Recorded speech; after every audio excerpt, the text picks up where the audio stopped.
नमस्कार।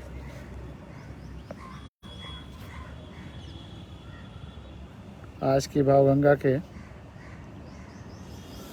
इस 307वें सोपान 307वीं कड़ी में आपका स्वागत है, अभिनंदन है। कल की भावगंगा लोगों को बहुत पसंद आई और लोगों ने उस पर काफ़ी बातचीत भी की। बड़ा अच्छा लगा। ख़ास करके सुप्रीम कोर्ट के चीफ जस्टिस का चुनाव आयुक्त और मुख्य चुनाव आयुक्त के नियुक्ति में उस कमेटी में बैठना ये बहुत ही पॉजिटिव इनपुट है। मेरी एक बहुत कुछ मेरे मित्रों ने जो सीनियर सिविल सर्वेंट्स रहे हैं, डीजी पुलिस और चीफ सेक्रेटरीज, उन लोगों ने कहा कि पांडे जी, जब मैंने इसको लिखा तो उन्होंने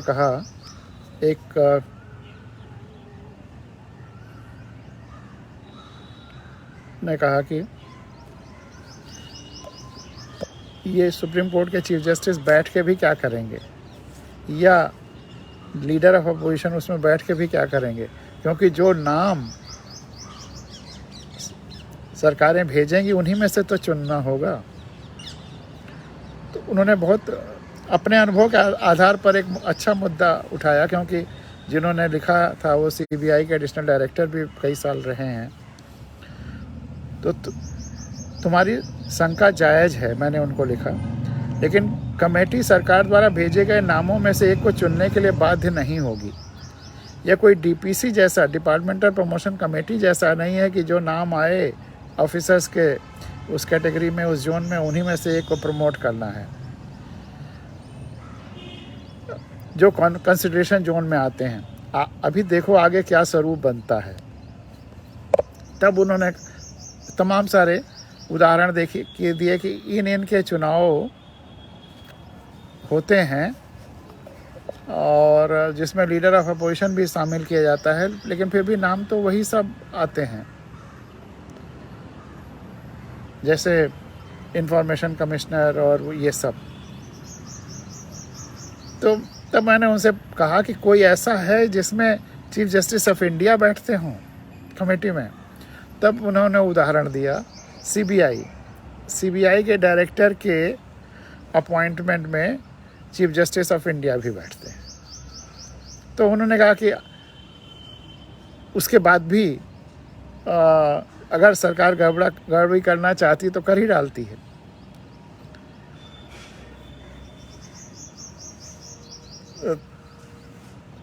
इस बीच मैंने पूरा फैसला नहीं पढ़ा था, लेकिन जो फैसला पढ़ा, अरुण गोयल को जिस तरह से नियुक्ति दी गई इलेक्शन कमीशन में, एक ही दिन में उन्होंने वॉलेंट्री रिटायरमेंट का लेटर दिया, उसी दिन वह वॉलेंट्री रिटायरमेंट का लेटर एक्सेप्ट भी हो गया। मतलब सुप्रीम कोर्ट ने हैरानी शब्द इस्तेमाल किया। हमें हैरानी है कि क्या ऐसा भी संभव है। उनका रिजिग्नेशन एक्सेप्ट होता है प्रेसिडेंट ऑफ इंडिया द्वारा,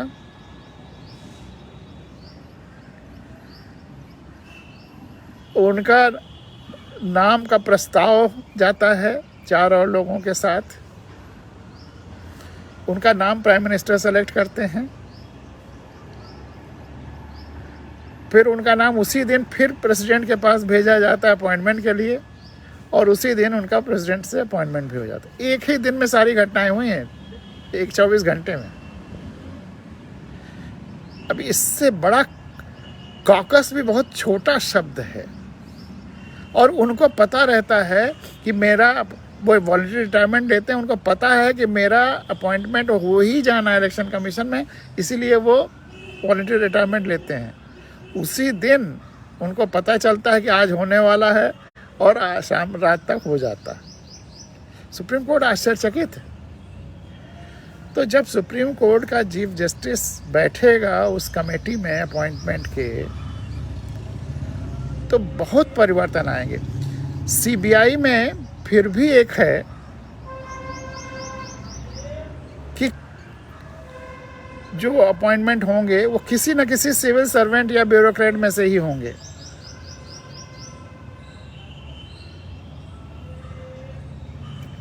IRS से भी गए हैं, IAS से भी गए हैं, IPS से भी गए हैं, किसी न किसी सिविल सर्विसेज से जाएंगे। लेकिन यहाँ पर तो सुप्रीम कोर्ट के जजेस ने ऑब्जर्व किया है कि क्या ये ज़रूरी है कि इलेक्शन कमिश्नर्स या chief election commissioner civil servants में ही क्या आए, ये ब्यूरोक्रेट्स में ही आए, जिनकी जी हुजूरी की अधिकतर आदत हो गई है, जो इधर उधर नया इंडिपेंडेंट थिंकिंग के लोग हैं ही नहीं। प्रोफेसर्स में से आए, सोशल एक्टिविस्ट में भी आए, देश के लिए समर्पित अलग अलग बहुत अच्छे NGO चलाने वाले भी आए, हर तरह के लोग आए। सुप्रीम कोर्ट ने ऑब्जर्व किया है। वो दायरा जो कि कौन से लोग कंसीडर किए जाएं, कोई ज़रूरी नहीं कि गवर्नमेंट जो लिस्ट दे उसी में से, सुप्रीम कोर्ट अपनी लिस्ट इधर उधर से पता करके दे सकते हैं, लीडर ऑफ अपोजिशन अपनी लिस्ट ला सकता है, फिर सब पे चर्चा हो। तो यह बहुत ऐसा अनुभव देश को होने जा रहा है जो अब तक नहीं हुआ है। डायरेक्टर CBI किसी न किसी सिविल सर्विसेज से आएंगे, लेकिन डायरेक्टर इलेक्शन कमिश्नर कहीं से भी आ सकता है।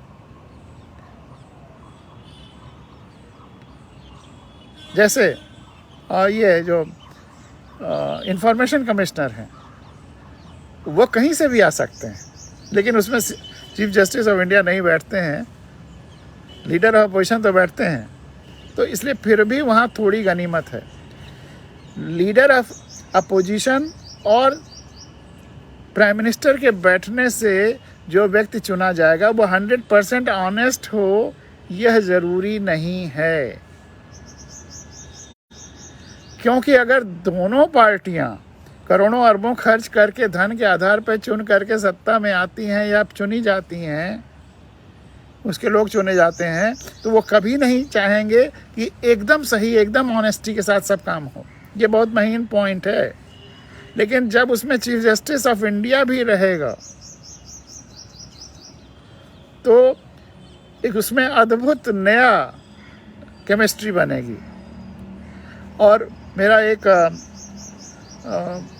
बहुत नॉवेल में एक सेंटेंस है कि where sociology, politics and all these social sciences fails, chemistry works. Chemistry वहाँ काम करती है। और हमारे RD तिवारी जी जो केमिस्ट्री के विद्वान हैं वो भी देख रहे हैं इसको, उनको नमस्कार करते हुए ये सेंटेंस मैंने कहा है कि वेयर सोशियोलॉजी या social sciences fails, chemistry works. और केमिस्ट्री क्या वर्क करती है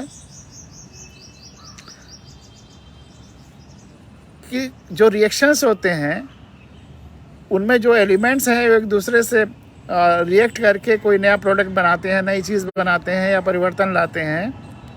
लेकिन केमिस्ट्री में कभी कभी एक ऐसा एलिमेंट होता है जो रिएक्शन में भाग नहीं लेता, केवल मेयर उसकी प्रेजेंस से ही बहुत सारी चीज़ें होने लगती हैं।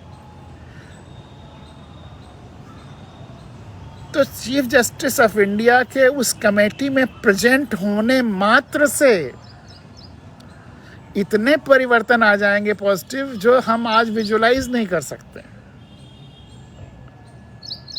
इसीलिए कल मैंने भावगंगा में कहा था कि इस डिसीजन के बाद मेरे अंदर आह वाली फीलिंग आई है कि यही चाहिए था और ये हो गया है।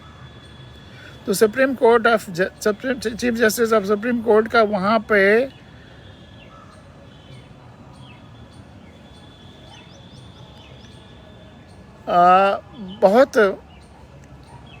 बहुत ही सकारात्मक और क्रांतिकारी परिवर्तन आने जा रहा है। कोई बाध्यता नहीं होगी कि जो गवर्नमेंट नाम प्रपोज करे या ब्यूरोक्रेसी से हो वही कंसीडर हो। चीफ जस्टिस ऑफ इंडिया अपने नाम सुझाएगा, लीडर ऑफ अपोजिशन या सबसे बड़ी पार्टी का जो लीडर होगा वो अपने नाम सुझाएगा। गवर्नमेंट या प्रधानमंत्री अपने नाम सुझाएगा, लेकिन सारे नामों पर चर्चा करने के बाद ही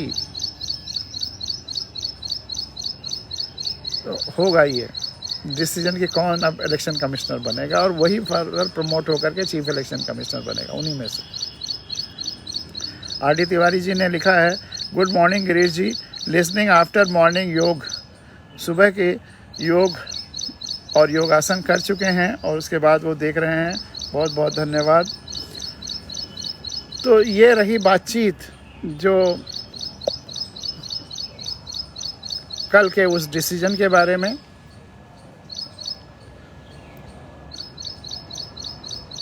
सरकार चुप है, गजब की चुप्पी साधे हुए है।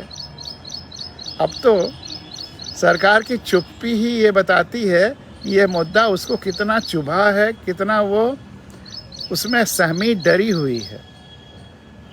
उस पर कोई न जवाब देना है न बोलना है, केवल चुप रहना है। जैसे अडानी मैटर्स पे,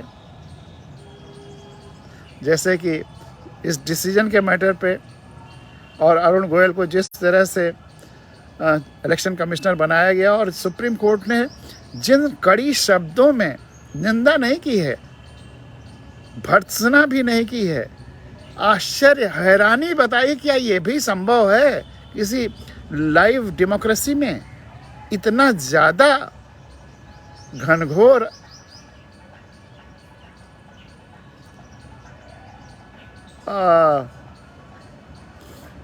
डेमोक्रेसी को छिन्न भिन्न करने की कोशिश हो सकती है क्या?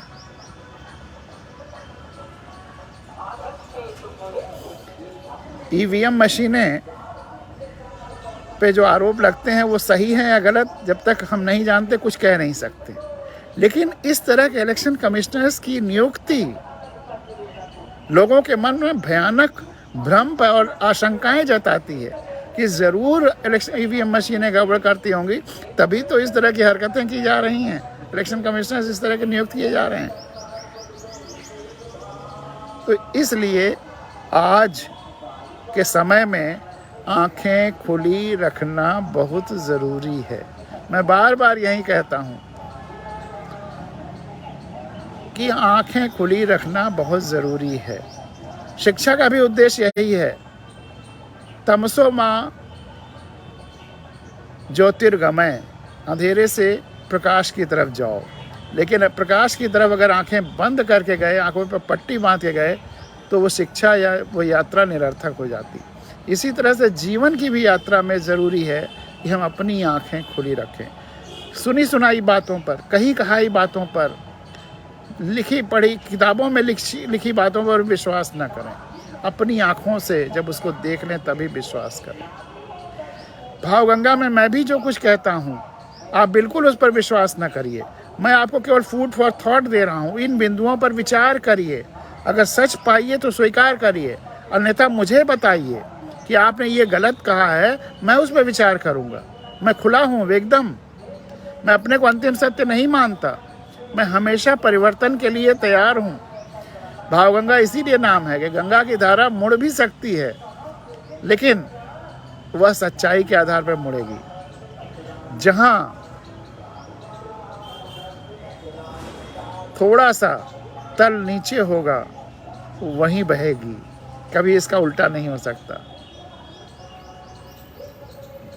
कभी ऊंचे की तरफ नहीं बह जाएगी, एक नियम है उसके आधार पर बहेगी। तो इसलिए आंखें खुली रखिए, अपनी आंखों से, अपने दिमाग से परखिए हर चीज़ को। बिना परखे हुए विश्वास मत करिए। भारत का इस समय का दौर यही है कि अफवाहों से सावधान तो रहिए ही, अफवाह फैलाने में मदद मत करिए। ज़्यादातर लोग अफवाहों से सावधान रहने के कौन कहे, सोशल मीडिया पे कोई भी मैसेज आता है फटाक से फॉरवर्ड कर देते हैं और ये अफवाह फैलाने के स्रोत बन रहे हैं। सावधान रहिए, मेरी प्रार्थना आपसे यही है। और भावगंगा में आपसे अनुरोध है कि कभी भी कोई चीज़ से आपका जरा भी ऑब्जेक्शन हो, जरा भी आपको संदेह हो, जरा भी शंका हो, तो मुझे ज़रूर बताइए।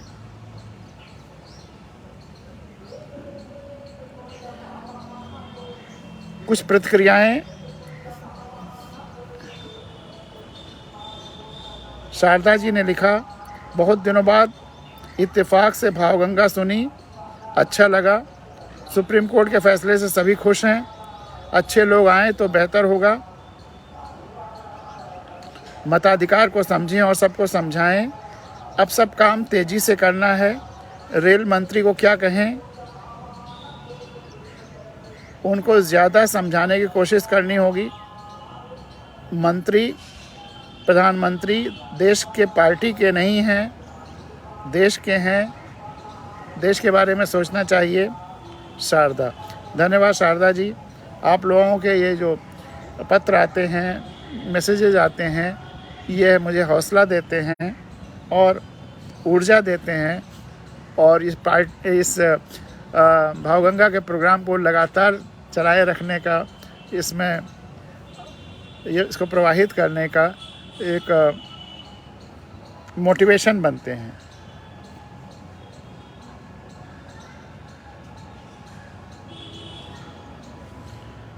और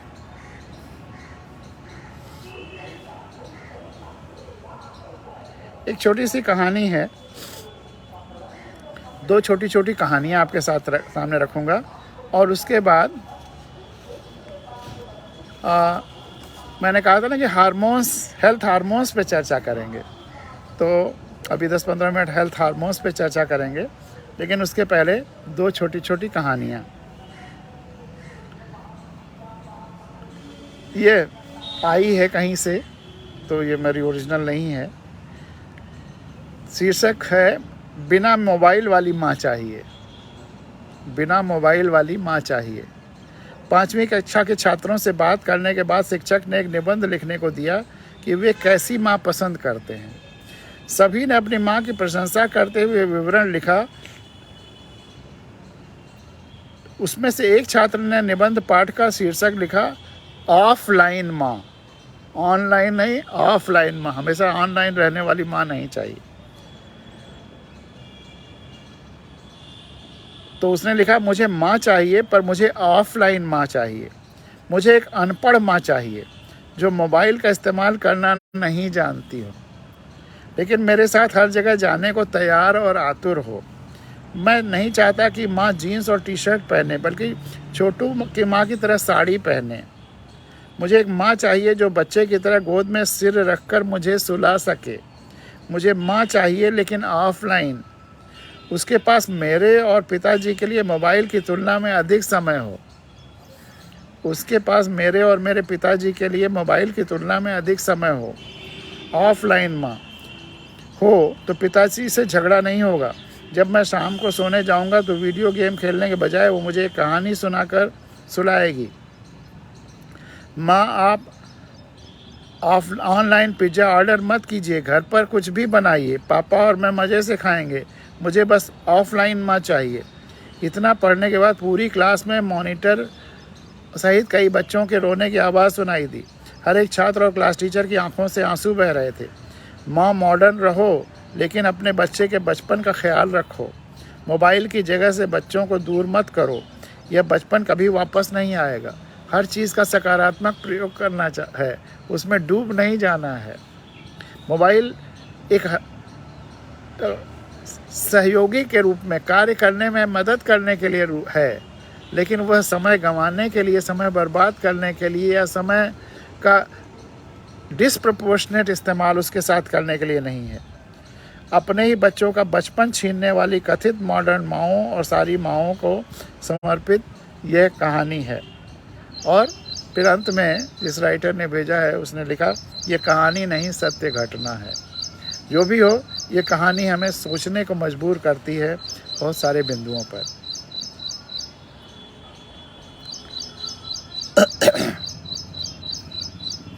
और एक छोटी सी कहानी और, ये भी कहीं से मिली है बोध कथाओं के रूप में, लेकिन फिर ये भी सोचने को बहुत सारी चीज़ों को मजबूर करती है अलग अलग डायमेंशंस में, तो इसलिए उसको भी आपके सामने रखते हैं। एक कुम्हार को मिट्टी खोदते हुए अचानक एक हीरा मिल गया। एक कुम्हार को मिट्टी खोदते हुए अचानक एक हीरा मिल गया।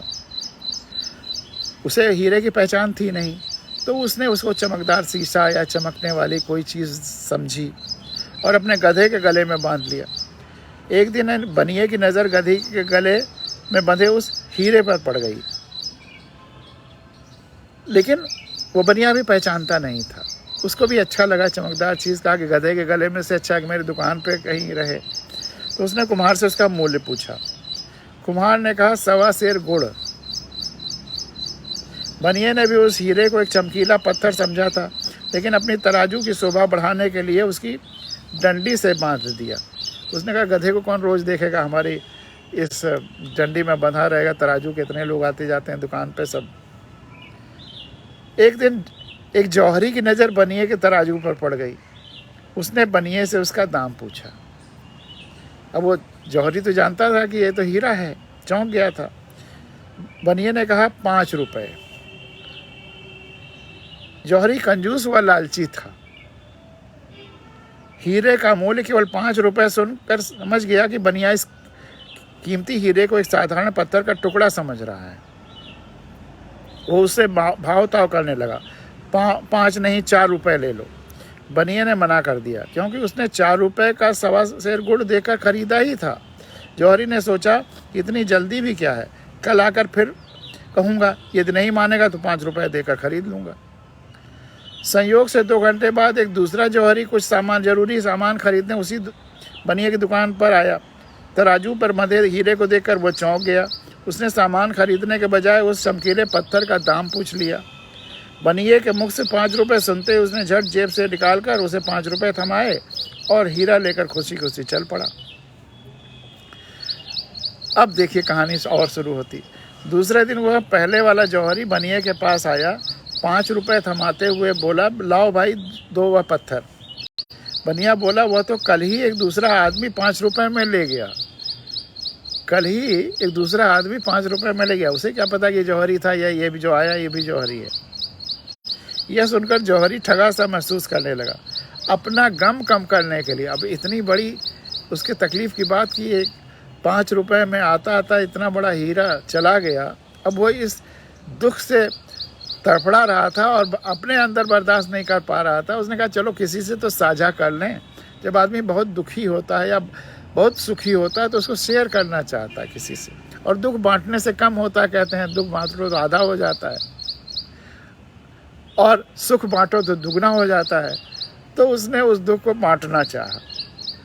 अपना गम कम करने के लिए बनिए से बोला, अरे मूर्ख, वो साधारण पत्थर नहीं, 1 लाख से ज़्यादा रुपए कीमत का हीरा था। बनिया बोला, मुझसे बड़े मूर्ख तो तुम हो, मुझसे बड़े मूर्ख तो तुम हो। आज सुगाल चंद जैन भी इस प्रोग्राम को देख रहे हैं, हमारे गहरे मित्र हैं। चेन्नई में जब मैं था तो उनसे मुलाकात भी हुई थी और बहुत ज़्यादा समाज सेवा का कार्य कर रहे हैं। चेन्नई में, गुजरात में, हर जगह कई लोगों को उन्होंने मेरी मदद की है बहुत सारी, मेरे कहने पे।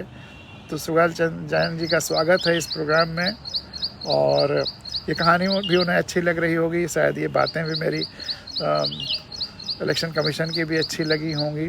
तो इस मंच पर सुगाल चंद जैन का स्वागत है। आशा है वो रोज़ आते रहेंगे और सुनते रहेंगे और अपने सुझाव भी देते रहेंगे। राजा कुमार जी देख रहे हैं, मनु बावड़ा जी देख रही हैं, अतुल सती जोशी मठ से देख रहे हैं। सबका स्वागत है। तो बनिया बोला, मुझसे बड़े मूर्ख तो तुम हो। मेरी दृष्टि में तो साधारण पत्थर का टुकड़ा था, जिसकी कीमत मैंने 4 रुपए मूल्य के 1.25 सेर गुड़ देकर चुकाई थी, और तुम जानते हो, और इसलिए 5 रुपए पे मैं देने को तैयार था। लेकिन तुम जानते हुए भी 1 लाख की कीमत का वो पत्थर 5 रुपए में भी नहीं खरीद सके। मैं तो अनजान था, 4 रुपए दे करके लाया था, इसलिए 5 रुपए से कम में नहीं बेचना चाहता था, इसलिए मैंने मना किया। लेकिन तुम्हें जब 5 रुपए में मैं दे रहा था 1 लाख से ऊपर रुपए के ज़्यादा कीमत का हीरा, तो तुमने क्यों नहीं कर लिया?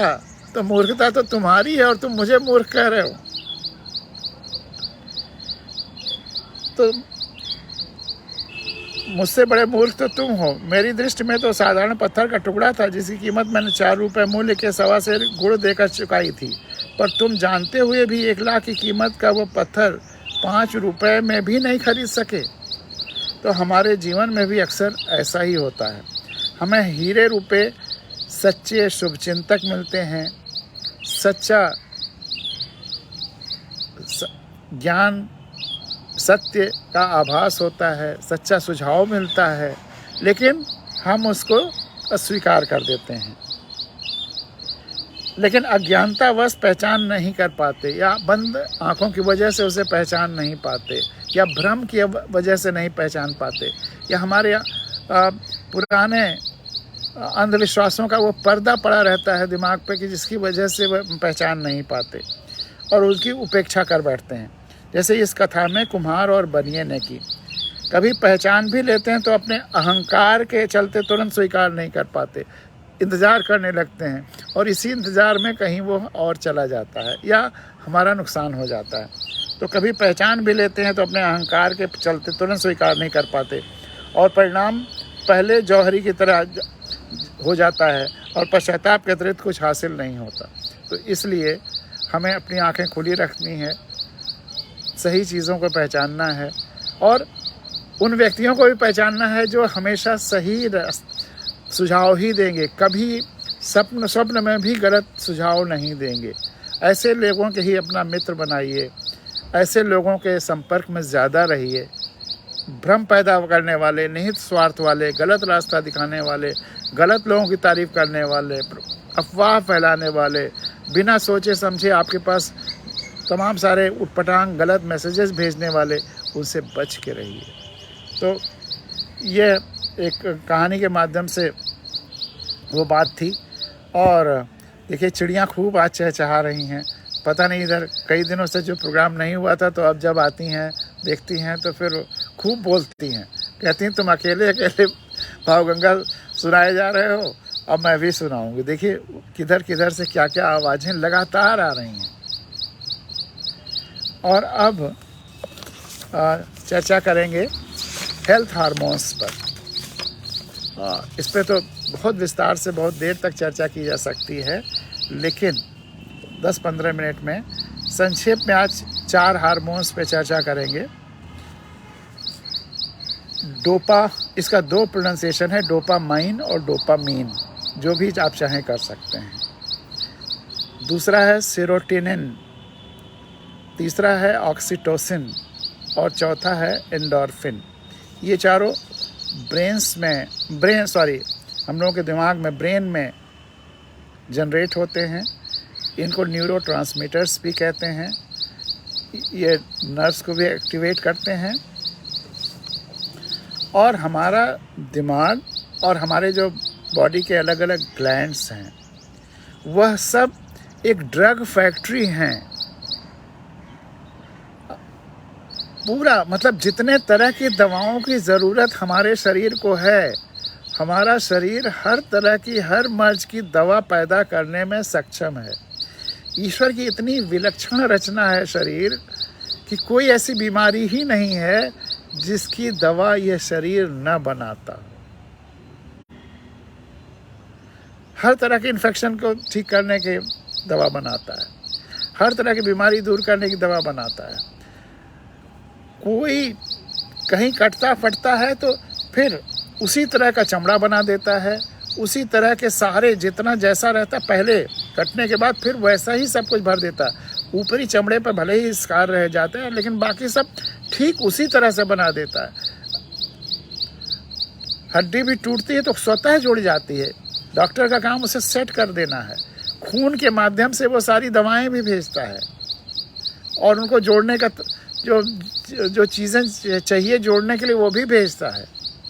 मतलब आप इस शरीर की संरचना को ही अगर ध्यान दें तो ईश्वर पर ज़बरदस्त, संपूर्णता पर ज़बरदस्त विश्वास हो जाएगा कि आहा वाली फीलिंग है कि वाह अद्भुत बनाया है, इससे अच्छा तो बन ही नहीं सकता था। तो हमारा शरीर ड्रग फैक्ट्री है।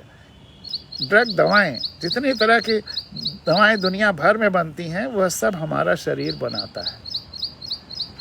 कुछ ब्रेन में, कुछ ग्लैंड्स में, कुछ खून में, हर जगह दवाएं बनती रहती हैं, निरंतर हमारी हर तरह की ज़रूरत पूरी करती रहती है।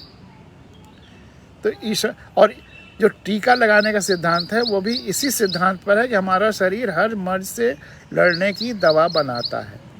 तो जब मर्ज का आक्रमण भारी मात्रा में हो जाए, इन्फेक्शन का आक्रमण भारी मात्रा में हो जाए, जिससे कि तब वो नहीं लड़ पाएगा, दवा जिस तेज़ी से बनाएगा उससे ज़्यादा तेज़ी से अगर इन्फेक्शन आ गया तो हम नहीं बच पाएंगे या उसका निराकरण नहीं कर पाएंगे।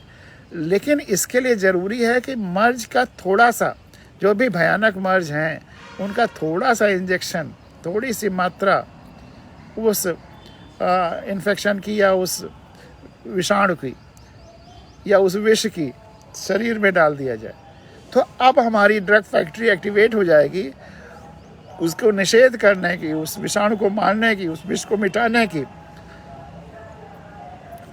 ढेर सारी वो दवा तैयार कर लेगी और उसका वो फैक्ट्री का वो हिस्सा एक्टिवेट हो जाएगा। अब कभी भविष्य में ज़्यादा भी आएगा तो उतनी तेज़ी से बना करके वो उसको मार देगा। तो इसलिए टीका में हम छोटा कोई किसी विषाणु का हल्का सा हिस्सा शरीर में डालते हैं और शरीर उससे प्रतिरोधक अपनी शक्तियों को एक्टिवेट कर लेता है और उसको भविष्य में मारने की क्षमता डेवलप कर लेता है। तो कभी अब उस रोग के कीटाणु शरीर में आए तो हम नहीं हमें नुकसान नहीं होगा। तो ये तो टीकाकरण का जो मूल सिद्धांत है टीका लगाने का, और वो टीका चाहे इंजेक्शन से लगाया जाए, ड्रॉप से दिया जाए, जिस तरह से भी, उसका सिद्धांत यही है कि शरीर की जो ड्रग फैक्ट्री है वो एक्टिवेट हो जाती है उस मर्ज के लिए। लेकिन हमें अपने रोज़मर्रा की ज़िंदगी में ये 4 तरह के हेल्थ हार्मोन्स हमारे शरीर से हमें मिलते रहते हैं।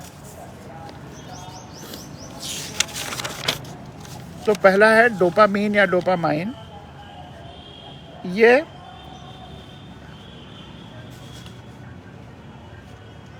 अच्छा, कई चीज़ें ऐसी हैं जो इन चारों में से अनेकों ये जो हार्मोन्स हैं सबको एक्टिवेट करती हैं। जैसे धूप हुई, वॉक हुआ, एक्सरसाइज हुआ, ये कईयों को एक्टिवेट करता है। तो डोपामाइन ये आउटडोर रहने से, एक्सरसाइज करने से,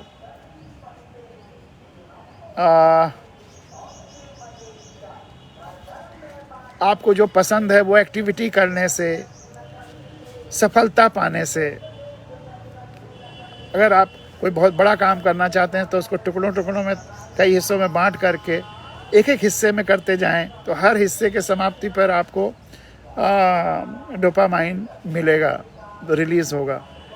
जैसे दरअसल नॉलेज तो एक है, हम दर्जा 1 से लेकर के या केजी से लेकर के पीएचडी तक पढ़ते चले जाते हैं, एक ही नॉलेज है, उसको टुकड़ों टुकड़ों में करते चले जाते हैं ताकि हम पढ़ाई करते चले जाएं। एक साथ पीएचडी नहीं कर सकते तो पहले उसका एक टुकड़ा दर्जा 1 पास किया, फिर 2 किया, और उसमें भी अलग अलग सब्जेक्ट्स बना लेते हैं कि ये भी, क्योंकि सब आगे चल के पढ़ने के लिए ज़रूरी हैं। तो टुकड़ों टुकड़ों में पढ़ते हैं और हर एक सफलता पर खुश होते हैं। अगर हम पूरा पीएचडी तक का एक साथ करें, जब अंतिम पॉइंट पे खुशी होंगे तब शायद तब तक अधीर हो जाएंगे या इम्पेशेंट होकर छोड़ देंगे। तो हर स्टेप बाय स्टेप हमको खुशी दी जाती है, एक तरह से मोटिवेट किया जाता है, डोपामाइन रिलीज़ होती है और हमें अच्छा लगता है, आहा हमको हिंदी में सबसे ज़्यादा नंबर मिल गया, इंग्लिश में सबसे ज़्यादा नंबर, साइंस में मिल गया, या दर्जा 1 में हमारी ये पोजीशन आ गई, या हम नहीं सोचते थे इतना नंबर मिल गया, वगैरह वगैरह, तरह तरह के। इसी तरह स्पोर्ट्स में है, छोटे छोटे गोल्स बना करके, तो ये सब डोपामाइन रिलीज़ होता है और हम उसमें खुश होते हैं। हंसने में, दौड़ने में, दोस्तों से बातचीत करने में, तो इन सब से में ये दूसरों का ख्याल रखने से भी अगर जो आपको खुशी मिलती है वो भी इसमें शामिल है। कुछ खाने पीने की चीज़ों से भी, जैसे नट्स से, बीन्स से भी डोपामाइन हमको मिलता है। डोपामाइन एक महत्वपूर्ण हार्मोन है हमारे वेलबीइंग के लिए, हमारे हेल्थ के लिए। और जब हम अपने कार्य में, अपने वर्क में प्राइड महसूस करते हैं या आहा वाला भाव आता है, तब भी आप किसी को हेल्प करते हैं तब भी आहा का भाव आएगा, उसमें भी खुशी होती है। दूसरा है सेरोटोनिन। ये भी फील गुड वाला है। इसको हैप्पीनेस हार्मोन भी कहते हैं, इस सभी को हैप्पीनेस हार्मोन कहते हैं। सनशाइन, नेचर, सूर्य के किरणों के सुबह रहिए, साथ में प्रकृति के बीच में रहिए।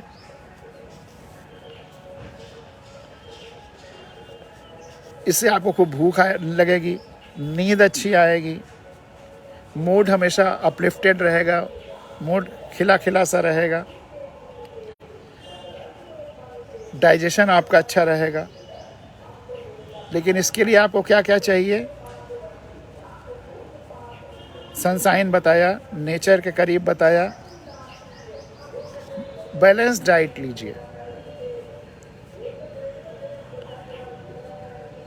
सोइए खूब, ज़रूरत भर का सोइए। सोना ऐसा ना कि सोना कम कर दीजिए, सोने से भी जितनी ज़रूरत है, ज़रूरत भर का 5-6 घंटे 7 घंटे सोइए, तो ये सेरोटोनिन आपका रिलीज़ होगा। केला खाने से भी सेरोटोनिन इन्हांस होता है। योगर्ट, दही खाने से भी।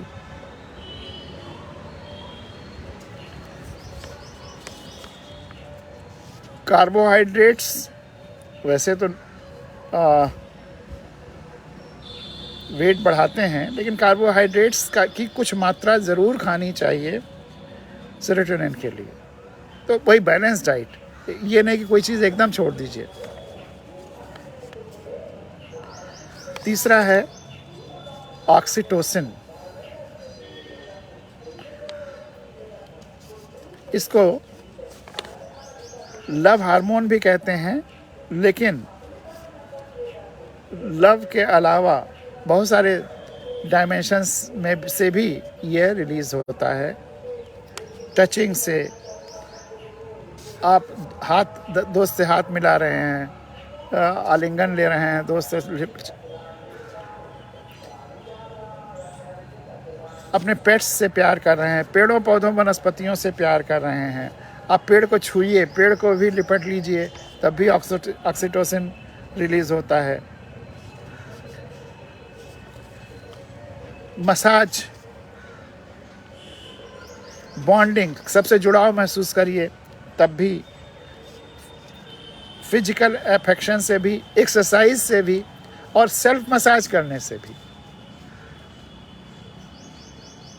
कोई ज़रूरी नहीं है कि आप किसी और से मसाज कराएं तब शायद प्रेशर पॉइंट्स और हो सकते हैं, लेकिन आप सेल्फ मसाज, सेल्फ टच से भी ऑक्सीटोसिन रिलीज़ होता है। इससे आप स्ट्रेस को और बेहतर तरीके से फाइट कर सकते हैं, एनर्जेटिक महसूस करते हैं, और ओवरऑल वेलबीइंग आप महसूस करते हैं। और चौथा है एंडोर्फिन्स। एंडोर्फिन्स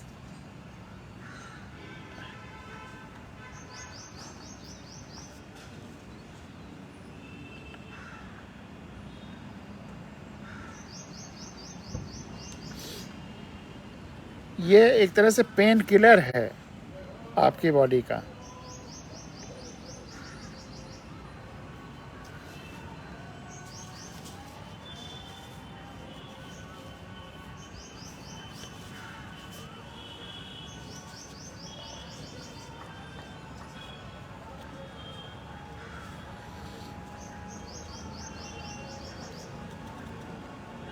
तो एंडोर्फिन्स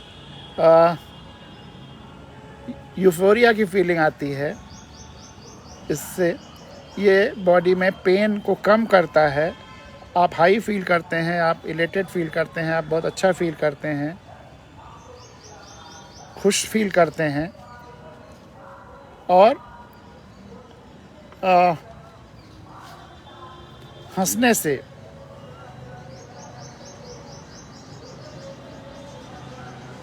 हंसना सबसे ज़्यादा रिलीज़ करता है एंडोर्फिन।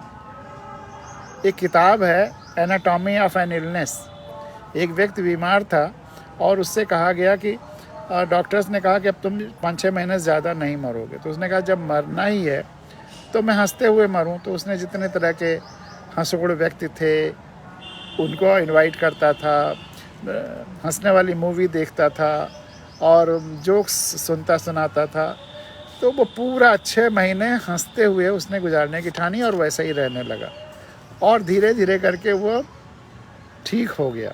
तो हंसना भी एक मेडिसिन है और एंडोर्फिन रिलीज़ होता है इस तरह के हैप्पीनेस में, हंसने में। और नेचुरल पेन रिलीवर है ये।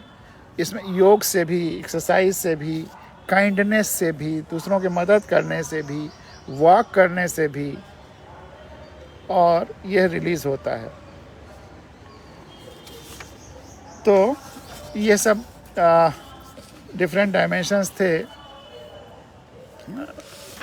हमारे ब्रेन से रिलीज़ होने वाले हार्मोन्स के। इस पर फिर और चर्चा करेंगे।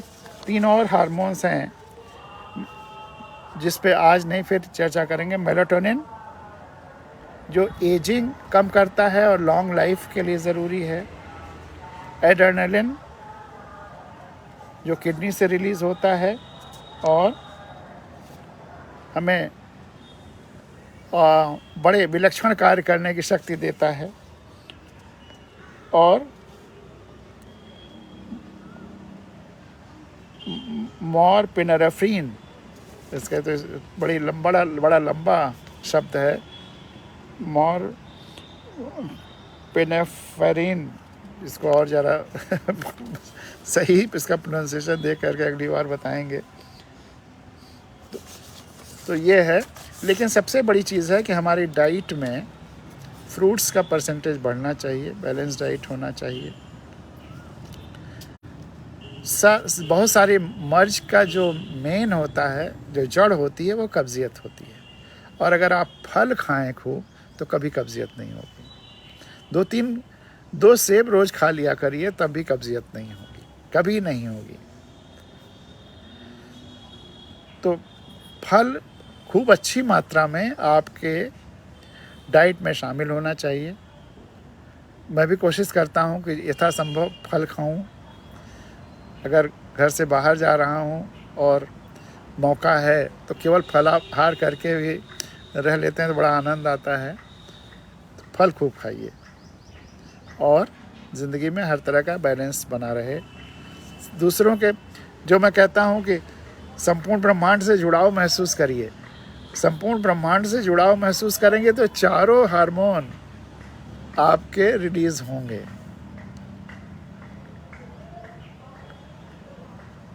क्योंकि जब सबसे जुड़ाव महसूस करेंगे तो सबके लिए कार्य भी करेंगे, तो आपकी एक्सरसाइज भी होगी, चलना फिरना भी होगा, खुश रहेंगे। तो इसी के साथ आज की भावगंगा यहाँ विराम लेती है। कल फिर मिलेंगे। बहुत बहुत धन्यवाद। बड़ा अच्छा लगा। आपका आज का दिन शुभ हो। बहुत बहुत धन्यवाद। इतने ढेर सारे नए लोगों को आप अपने बीच पाकर बहुत खुशी हो रही है। देवेंद्र चौधरी जी भी हैं। तो आप सबको नमस्कार। आज का आपका दिन शुभ हो। बहुत बहुत धन्यवाद।